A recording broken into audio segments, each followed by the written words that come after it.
چاہے تو کیا ہو سکتا ہے؟ کعبے کی طرف منہ پہ یا پیٹ کر کے میاں بیوی مصوبت کر سکتے، ہاں جی کر سکتے ہیں۔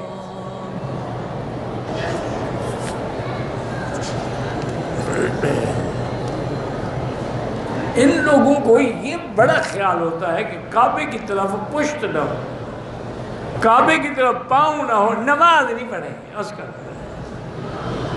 نماز کے پہ میاں بیوی ملے او کعبے کی طرف منہ ہو جائے، کیوں مسلمان نہیں ہے کہ کعبے کی طرف منہ نہ ہو؟ بس ایک اپنے اپنے مسئلے ہیں گھڑے ہوئے ہیں۔ مدینہ منورہ میں نمازی امام سے آگے ہوتے ہیں، ان کی نماز نہیں ہوتی۔ عورتوں کی صفے میں مردوں کے آگے ہوتے ہیں، ان کی بھی نماز نہیں ہوتی۔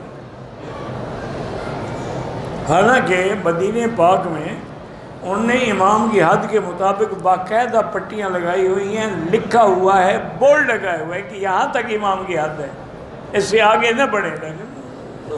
لوگوں نے بس 40 نمازیں پوری کرنی ہیں، نماز ہو یا نہ ہو۔ من مکہ حبیبی نور سطع المدینہ